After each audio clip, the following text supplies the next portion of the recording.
Հաց, ժողովուրդների խաղաղություն, սոցիալական հավասարություն։ Բոլշևիկներն այս լոզունգներով եկան իշխանության, ժողովրդին խոստանալով, որ հողատերերից ու ազնվականներից կվերցնեն հողերն ու կտան գյուղացիներին, գործարաններն էլ բանվորներին։ Խոսույթը շատերին այսօր էլ ծանոթ է թվում։ ԲՀԿ ղեկավարի բիզնես ողնաշարը Արարատի ցեմենտի գործարանը լինելու է պետական եւ պատկանելու է Հայաստանի Հանրապետությանը։ Քանի Հայաստան պետությունը կա, Գագիկ Ծառուկյանից տները սկսել ենք արդեն վերադարձնել ժողովրդին։ Գործնականում իշխանության գալուց հետո բոլշևիկները սկսեցին հողերի ազգայնացում, բանկերի եւ խոշոր արդյունաբերության պետականացում։ Սակայն այդ ամենին զուգահեռ ձևավորվեց միակուսակցական համակարգ, սահմանափակվեցին քաղաքական ազատությունները, սկսվեցին զանգվածային բռնաճնշումներ։ Բոլոր հեղափոխությունների մեջ կա այս ենթատեքստը, որը ուղղված է չունևոր խավին, իրեն խաբված զգացող խավին եւ միևնույն ժամանակ անկյալ անբան խավին։ Հասկանում ես, կա մի խավ, շերտ ժողովրդի մեջ, որ ոչինչ չի անում եւ բոլորին թվում է, որ ինքը որ վատ է դրանց, վատ է ապրում, նրա համար որ թալանում են, գողանում են, բոլորը տանում են, ինքը բնում է առանց այդ ունեցվածքի։ Բոլշևիզմի ամենակոշտ քննադատներից մեկը Ուինսթոն Չերչիլն էր։ Նա կարծում էր, որ բոլշևիկները մարդկանց գրավում են խոստումներով, բայց արդյունքում կառուցում բռնապետություն։ 1919 թվականին Չերչիլը բոլշևիզմն անվանել էր հիվանդություն եւ ժանտախտ, իսկ ավելի ուշ հայտարարել, որ բոլշևիկյան բռնապետությունը պատմության ամենակործանարար եւ նվաստացուցիչ բռնապետություններից է։ Նրան է վերագրվում նաեւ մի միտք, ըստ որի բոլշևիկները հեշտությամբ կարող են փաստը փոխարինել ստով, եթե այդ սուտը բավական հաճախ կրկնվի։ Ես չեմ ասել, որ ես մեղավոր չեմ, ես ասել եմ, որ ես թիվ 1 պատասխանատուն եմ եւ հարց եմ տվել, արդյոք ես թիվ 1 մեղավորն եմ։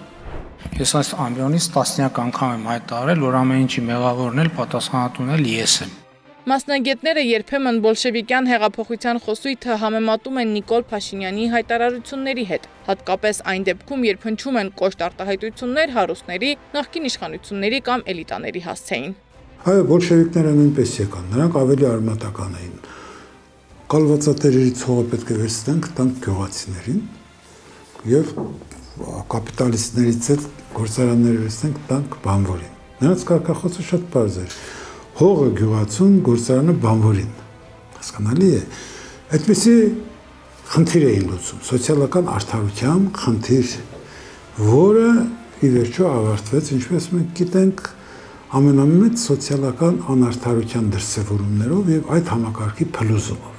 Գրող պատմաբան Ալեքսանդր Սոլժենցինը տարիներ է անցկացրել խորհրդային ճամբարներում եւ իր գրքում, հատկապես Գուլագի արխիպելագում, պնդում էր, որ հեղափոխության խոստացած ազատությունն ու արդարությունը վերածվել են զանգվածային ճնշումների եւ վախի համակարգի։ Նա քննադատում էր ոչ միայն Ստալինին, այլ նաեւ հեղափոխության սկզբնական հիմքերը։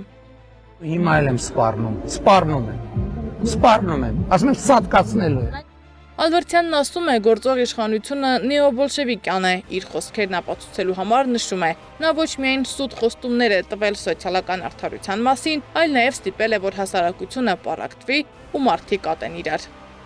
Այդ քարոզը, այդ կարգախոսերը ստեղծվում են իրար դեմ հանելու համար զանգվածներին պարզ, բայց ոչ միայն հանելու, այլ նաև ատելություն սերմանելու։ Քաղաքացիական պատերազմները այդ ատելության հենքի վրա են ծնվում։ Ես սկսում եմ եղբայրը դեմ զենք բարձրացնել, հոշոտել իրար, ոչնչացնել, ատում եմ։ Հայագետը զուգահեռներ է անցկացնում բոլշևիզմի եւ ներկայիս իշխանության գործողությունների միջև այս երևույթն անվանելով նիկոլիզմ։ Մի դասակարգ եղավ դժգոհների, ստեղծվեց մի դաս Նիկոլ կոչված այս փորձանքի մեր ժողովրդի գլխին, որը հավաքեց իր նման յալանչիներին, որոնք հետո դարձան փառավոր թալանչիներ եւ թալանեցին երկիրը ամեն ինչ ժողովրդին վերադարձնելու կարգախոսով։ Ոչինչ ժողովրդին չվերադարձրին, բնականաբար ավելին եղաստել ձերքից տարբեր ճանապարհներով, հարկերի բարձրացման, տուգանքների շատացման ճանապարհով թալանեցին։ Խորհրդային տոտալիտարիզմի ամենահայտնի քննադատներից էր նաև Ջորջ Օրվելը։ Նրա «Անասնաֆերմա» և 1984 ստեղծագործությունները հաճախ դիտարկվում են որպես բոլշևիկյան հեղափոխության և խորհրդային համակարգի այլաբանական քննադատություն։ Օրուելի ամենահայտնի մտքերից մեկն էր բոլոր կենդանիները հավասար են, բայց որոշ կենդանիներ ավելի հավասար են, քան մյուսները։ Այս ձևակերպմամբ Օրուելը ցույց էր տալիս, թե ինչպես հավասարության խոստումը կարող է վերածվել նոր արտոնյալ դասի իշխանության։ Ալբերտյանի համոզմամբ այս համակարգը Հայաստանում հավերժ է գործում։ Հայագետը գիտի ինչու է այդպես։ Գիտեք ինչ են ժողովուրդներին սոված պահում, որովհետև սոված ժողովուրդները ենթարկում են, վախում են վերջի կտոր հացը կորցնելուց են եւ քվեարկում են այնպես, ինչպես ուզում են բռնապետները։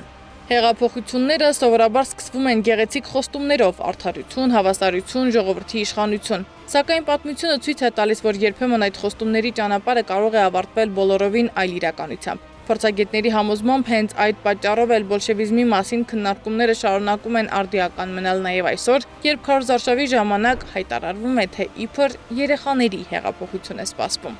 Սեդա Մակարյան, Էդիկ Մալաքյան, Նոնա Գևորգյան, ABC Media։